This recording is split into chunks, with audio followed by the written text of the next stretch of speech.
Bonsoir, vous regardez le 20h30 de la télévision nationale, les titres.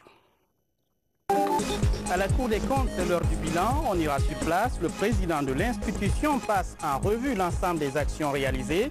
2019 débute avec de nouvelles résolutions. Les détails dès le début de ce journal. Et puis on va s'arrêter au centre Sogué, une école de malvoyants où l'avenir se construit pour de nombreux jeunes. Tous non-voyants, ils partagent le même rêve, relever le défi de la scolarisation. On parlera aussi du Sili national, la marche vers la CAN que l'Égypte de Mossala va finalement accueillir. La Conakry, manifestation de solidarité autour des poulains de Paul Put. 300 millions de francs guinéens pour l'équipe, c'est un chèque du groupe Orange Guinée.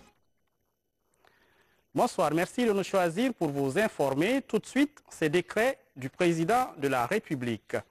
Décret portant nomination d'un officier à un poste de conseiller. Le président de la République, vu la Constitution, décrète. Article 1er.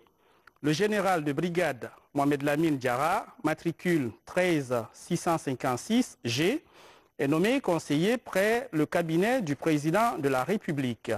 Article 2. Le présent décret, qui prend effet à compter de sa date de signature, sera enregistré et publié au journal officiel de la République Conakry, 9 janvier 2019, professeur Alpha Condé. Et puis ce projet de décret portant composition partielle de la CENI. Le président de la République, vu la Constitution, notamment en ses articles 132, 133, décrète. Article 1er. Conformément aux dispositions de l'article 7, alinéa 1 de la loi organique modifiant certaines dispositions de la loi organique L 2012 CNT portant création, organisation, attribution et fonctionnement de la Commission électorale nationale indépendante CENI, dans l'attente du dépôt de la liste complémentaire des représentants de l'opposition, la Commission électorale nationale indépendante CENI est partiellement composée ainsi qu'il suit. 1. Bakary Mansaré, RPG. 2. Ousmane King Bangoura, RPG. Ali Bokar Samoura, RPG. Séraphine Kondiano, RPG. Sori Sidibé, RPG. Boubacar Birobari, UPR. Daouda David Kamara, NGR. Maître Salif Kébé, Société civile, Cabinet Sissé, Société civile, Djenabou Touré, Administration du territoire. Article 2. Cette composition sera complétée après la désignation des représentants de l'opposition. Article 3. Les partis politiques de l'opposition concernés disposent d'un délai de 45 jours pour déposer leur liste à compter de la date de publication du présent décret au ministre de l'administration du territoire et de la décentralisation, conformément aux dispositions de l'alinéa 2 de l'article 7 de la loi organique visée ci-dessus. Article 4. Le présent décret qui prend effet à compter de la date de sa publication sera enregistré au journal officiel de la République Conakry 10 janvier 2019, professeur Alpha Condé. Direction la Cour des comptes, là-bas, et vous allez le voir, l'année commence bien avec de nouveaux engagements pour un meilleur fonctionnement de l'institution. On prépare le rapport d'activité 2018 et de grands chantiers sont annoncés pour les années à venir. Le point avec Yaya Silla. La Cour des comptes de Guinée est la dernière née des institutions républicaines. Elle a la charge de contrôler les comptes publics. La Cour des comptes, bien que jeune, a réalisé avec le coaching de cabinet Expertise France, financé par l'Union européenne, plusieurs missions de contrôle déjà démarrées en 2017. Ces missions de contrôle ont toutes été exécutées par les magistrats de la Cour des comptes sous l'autorité des différentes chambres. En outre, la Cour des comptes a produit un rapport de certification des formulaires de déclaration ITE pour l'exercice 2016. Lancée en janvier 2016, la Cour des comptes a consacré l'essentiel de ses activités ces 2 années écoulées à la mise en place des cadres institutionnels et réglementaires afin de mieux répondre aux attentes des citoyens. Pour cela, plusieurs activités ont été réalisées, notamment le recrutement des conseillers référendaires et des auditeurs, ainsi que les magistrats. Elle a aussi lancé les audits dans les différents établissements publics. Si les progrès réalisés en si peu de temps sont à saluer, il n'en demeure pas moins vrai que beaucoup de choses restent encore à faire. En effet, la Cour des comptes est la juridiction de contrôle a posteriori des finances publiques. Elle dispose d'attributions juridictionnelles et consultatives. Or, si des progrès ont été réalisés par la Cour des comptes dans le domaine du contrôle non juridictionnel, à travers le début des contrôles de la gestion de certaines entités publiques, force est de reconnaître que pour le contrôle juridictionnel, comme je l'ai dit tantôt, le démarrage reste toujours tributaire de la fixation de caution des comptables publics. La Cour des comptes a produit un premier rapport d'activité annuel 2016 et le second est prêt et il sera publié très prochainement. Ces documents montrent clairement la situation des comptes publics de la Guinée. On va s'arrêter au secrétariat général du gouvernement. Les responsables annoncent plusieurs réformes pour 2019. Il s'agit par exemple de la réhabilitation de la mémoire administrative du gouvernement et la construction prochainement d'une imprimerie et d'une bibliothèque gouvernementale. Le point avec Mamadi Terna Kamisoko. Restaurer une grande partie de la mémoire administrative de la République est le vaste chantier auquel compte s'attaquer le secrétariat général du gouvernement cette année. Des actes administratifs de plus d'un demi-siècle sont à réhabiliter. Le tri et le classement de ces archives a commencé il y a un mois. Plus de 43 000 actes sont déjà retrouvés et l'opération se poursuit. Au constat ici, nous avons vu que les archives tendaient à disparaître. Alors nous avons lancé, durant les 2 derniers mois de l'année, décembre et novembre, une campagne de traitement et de réhabilitation des archives de l'État. Et aujourd'hui, au premier résultat, nous avons plus de 14 000 lois, ordonnances, décrets et arrêtés qui sont réhabilités, traités, classés et consultables à tout moment en temps réel. Dans les mois à venir, nous sommes en train de négocier avec un opérateur de la place pour procéder à la numérisation de l'ensemble de ces archives avant de les reverser, n'est-ce pas, à la Direction nationale des archives nationales. L'Union européenne s'est engagée à accompagner la Guinée dans ce projet. Mieux, le soutien européen va permettre de développer le e-conseil.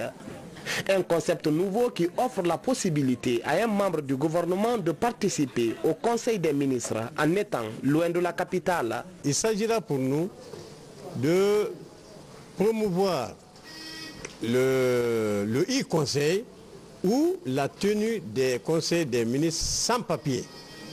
Il faudrait, qu'à l'instar des autres pays aujourd'hui, que les ministres viennent en conseil sans papier, sans document, rien qu'avec leur portable, et que même en déplacement à l'extérieur du pays, qu'ils puissent participer aux travaux du Conseil. En 2019, le secrétariat général du gouvernement ambitionne de donner un nouvel élan à l'action gouvernementale. La construction d'une imprimerie et d'une bibliothèque gouvernementale est annoncée. La relance prochaine du journal officiel du gouvernement, après près d'un an d'arrêt, est également dans l'agenda. Prévenir les conflits en Guinée, c'est le défi que se fixe le leadership jeune pour la paix et le développement. L'objectif est de renforcer le mécanisme de prévention de toute forme d'antagonisme. Le groupe a lancé récemment une étude dans certaines régions du pays pour comprendre les causes profondes des conflits. Les résultats sont rendus publics et un symposium national est organisé pour les valider. Les explications avec Maurice Sidibé, Abdoulaye Ninguelande Diallo. Après une étude dans 4 régions du pays, l'heure est à la présentation et la validation des résultats du projet Redevabilité sociale collaborative, la prévention et la résolution des conflits en Guinée. Ce symposium national de Conakry est initié pour permettre aux acteurs étatiques et non étatiques de mieux cerner les résultats de cette étude. Nous avons pu démontrer à travers notre étude que la redevabilité sociale collaborative peut être un outil de consolidation de la paix. La compréhension des résultats de l'étude pourrait faciliter le renforcement des approches collaboratives et inclusives pour prévenir toute forme de conflit. Nous estimons, bien que c'est là qu'apparaît l'approche participative, appelée par ailleurs la redevabilité sociale collaborative, dans notre perception, c'est un ensemble de stratégies et d'actions publiques et non publiques au service de la paix, contre les conflits et leurs conséquences nocives que sont la déconstruction, la famine, l'ignorance et le déficit de santé publique. À notre qualité de maire élu sur la base d'un programme de développement local au centre duquel nous avons placé la cohésion sociale et la promotion de la paix, il apparaît clairement que le thème central de ce présent symposium est un sujet qui nous intéresse à plus d'un titre et qui nous interpelle.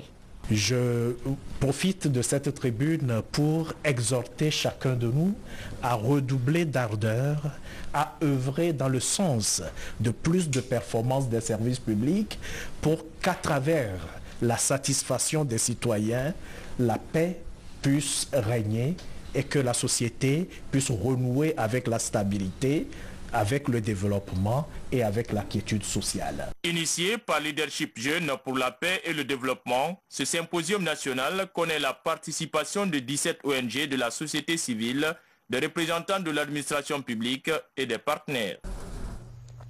Chapitre éducation, d'abord avec cette réforme des programmes dans les écoles franco-arabes du pays. Le processus se poursuit au secondaire. Les initiateurs de la campagne veulent non seulement moderniser l'enseignement bilingue franco-arabe, mais aussi et surtout lutter contre la radicalisation des apprenants, un programme du ministère de l'enseignement préuniversitaire que l'UNESCO accompagne. Amadou Touré. Poursuite des réformes de l'enseignement franco-arabe en Guinée. Après l'élémentaire, les experts réfléchissent sur la modernisation du contenu des programmes du secondaire. L'initiative vise à revoir le contenu des matières comme la théologie, les hadiths, l'histoire de l'islam et surtout la vie du prophète. L'objectif des initiateurs est d'éviter la radicalisation, mais surtout l'extrémisme religieux des jeunes apprenants. Nous avons beaucoup travaillé sur ces enseignements parce que vous savez, transmettre le message d'un prophète ou bien d'un leader nécessite des conditions. Non seulement le temps, mais l'espace aussi. Dans quelles conditions le message a été dit. Et aujourd'hui, si on ne revoit pas ça, nous avons tendance à la discrimination, ce que le prophète Mohammed sallallahu alayhi wa sallam n'a jamais fait. Bien qu'étant musulman, bien qu'étant le prophète de l'islam, il acceptait les chrétiens, il acceptait les juifs, il acceptait la différence. L'idée est du département de l'éducation nationale et de l'alphabétisation, soutenu par l'UNESCO. Elle vise à promouvoir le dialogue, facteur de paix sociale. Le souci du système des Nations Unies et l'UNESCO, c'était de prévenir le radicalisme. Et cela, on a pensé qu'il fallait donc procéder à la révision des programmes des écoles franco-arabes pour faire en sorte que dans les contenus, qu'on ait élagué tout ce qui est radicalisme et extrémisme violent. Nous sommes dans un processus de révision des programmes. Les programmes franco-arabes sont subdivisés en deux volets. Il y a le volet enseignement laïque et le volet enseignement islamique. Le volet enseignement laïque est commun à toutes les écoles du pays et le volet enseignement islamique est particulier aux écoles franco-arabes. Nous sommes en train de revoir les contenus des disciplines d'enseignement islamique, en l'occurrence le Coran, les hadiths, les tawhid, les figues, etc. À l'issue de ces travaux, un programme uniformisé sera adopté et vulgarisé pour enfin être enseigné dans les établissements franco-arabes du pays. C'est courant dans plusieurs villages du pays. Les enfants ont du mal à étudier faute d'électricité et pour la plupart d'entre eux, il est difficile de revoir les cours après le coucher du soleil. Un problème que tente de résoudre le Conseil national des jeunes de France. L'organisation offre 2000 sacs solaires aux élèves en milieu rural. L'objectif est de les motiver à étudier. Témoignage en images dans ce reportage de Francis Collier. En milieu rural, près de la moitié des élèves ne disposent pas de sacs scolaires et des lampes pour les révisions à domicile. Ce programme de distribution de sacs scolaires aux élèves défavorisés est une des solutions préconisées par le collectif des jeunes guinéens de France. Un projet durable visant à encourager le maintien des enfants à l'école. C'est un sac qui est muni d'un panneau solaire qui permet à l'élève, une fois la nuit tombée, d'allumer une pièce et de réviser ses leçons. Donc, cette année, c'est la deuxième phase du projet. L'année dernière, on en a distribué encore plus de 2000 sacs dans toute la Guinée. Cette année encore, on revient avec le même projet et on espère que les années à venir, c'est un projet qui va s'inscrire dans la durée afin que le maximum d'élèves guinéens puissent bénéficier de ce bijou. De Yendé dans la préfecture de Kissidougou à Lola en passant par Panziazou dans Massanta, 940 élèves ont bénéficié chacun d'un sac doté de dispositifs solaires. Une initiative qui renforce élèves et parents dans leur engagement pour l'éducation. On a eu les sacs pour réviser, on a eu aussi les sacs pour venir à l'école. Alors on vous remercie très bien. Nous sommes vraiment satisfaits et nous allons essayer de voir d'abord de donner à tous les élèves bénéficiaires et de contrôler à chaque fois s'ils reviennent de la classe, s'ils vont à l'école, voir comment ils entretiennent le sac et pour que ça puisse profiter pour les générations à venir. Cette première étape de distribution de sacs solaires a suscité un intérêt particulier chez les enfants. Le secteur de la santé est l'autre cible de ce programme du Conseil national des jeunes guinéens de France pour la fourniture d'équipements sanitaires. Je vous le disais en titre, je vous amène au centre Sogui, c'est à Taouia en banlieue de Conakry, dans une école de malvoyants. Les apprenants sont donc aveugles et dans le pays, la plupart ne reçoivent pas d'instruction et finissent mendiants. Là-bas, et vous allez le voir, on tente d'échapper à ce destin par une intégration scolaire. C'est l'une des rares écoles, sinon la seule spécialisée pour malvoyants dans le pays. Comment fonctionne cet établissement? Notre reporter Lancé Kamisoko s'est rendu sur place pour voir et comprendre tout. Ces images sont commentées par Valérie Talimanet. À l'entrée des salles de classe, on a l'impression d'être dans une salle à manger ou une salle de jeu d'enfants. Loin de tout cela, c'est une école des aveugles et malvoyants. Dans cet établissement, évolue une cinquantaine d'élèves aveugles et malvoyants. À la différence des enfants normaux, ces élèves ont un style d'écriture spécial appelé le braille. Selon ce système, aucune classe ne doit dépasser l'effectif de 8 élèves.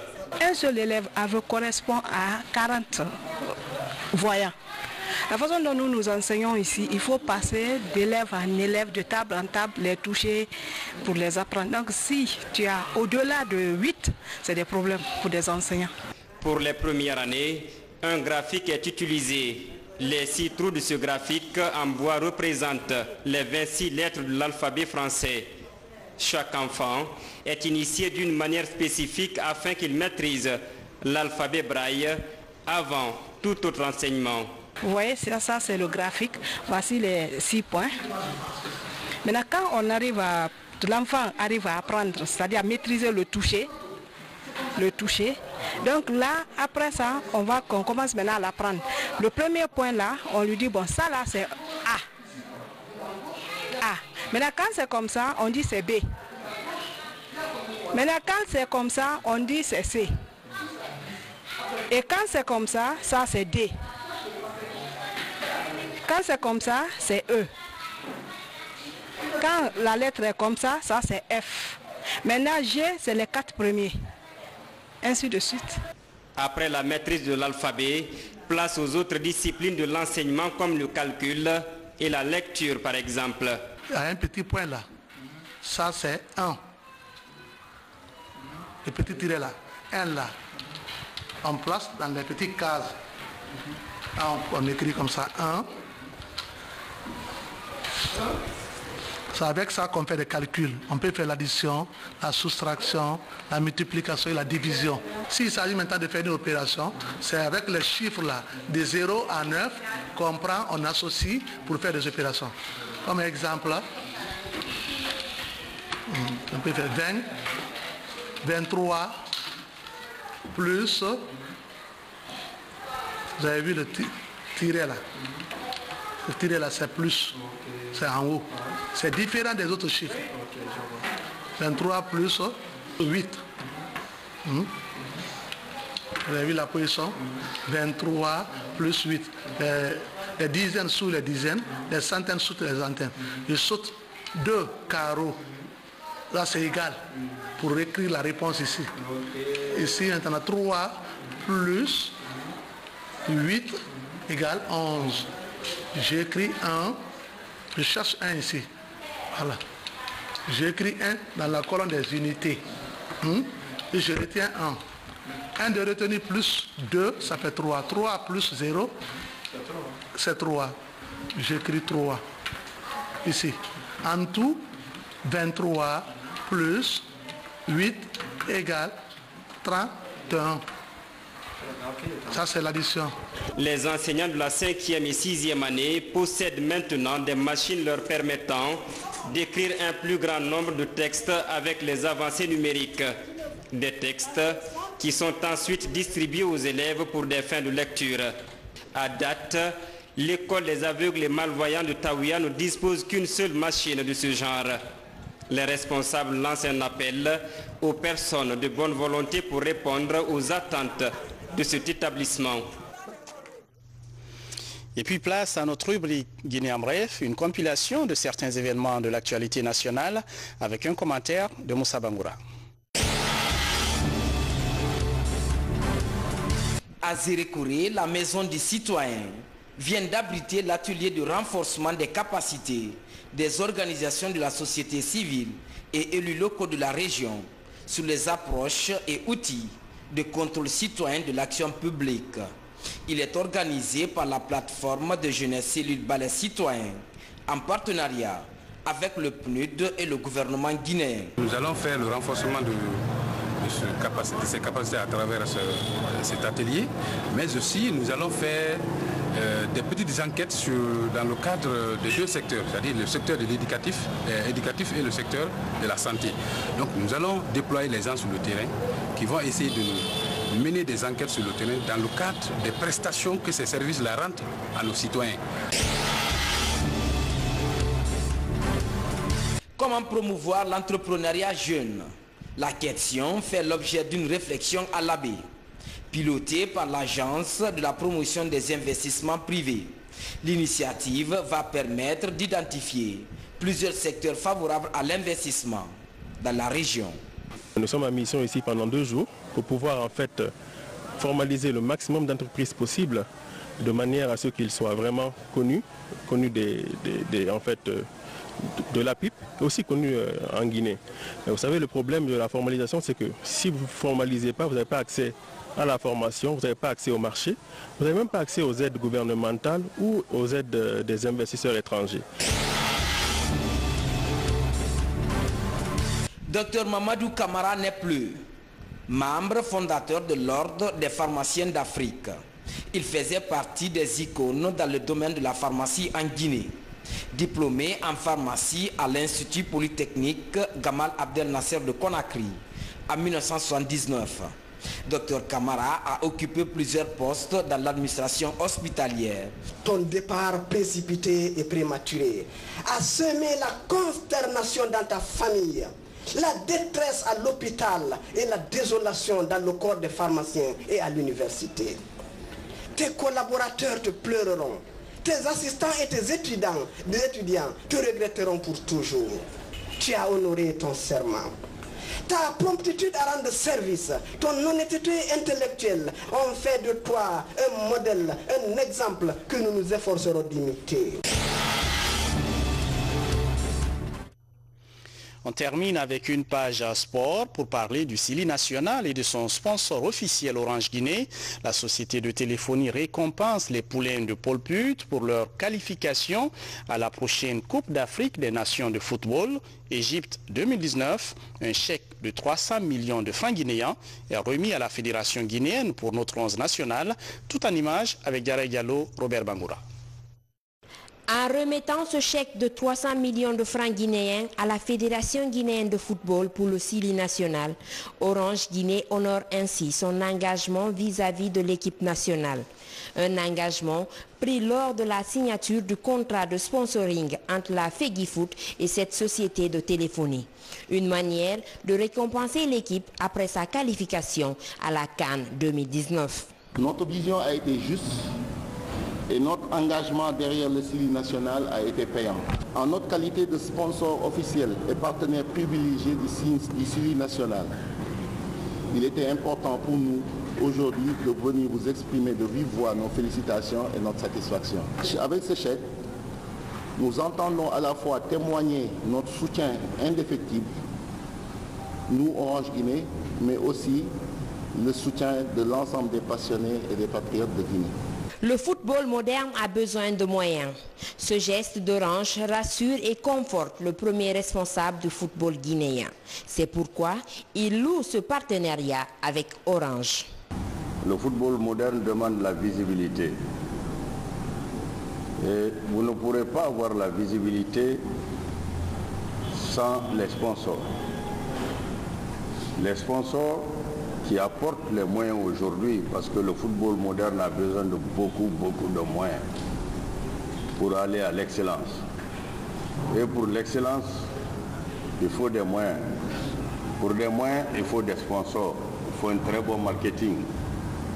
Et à partir de là, je crois qu'on peut préparer mieux l'équipe pour la mettre dans des conditions optimales pour permettre de gagner des matchs et des qualifications.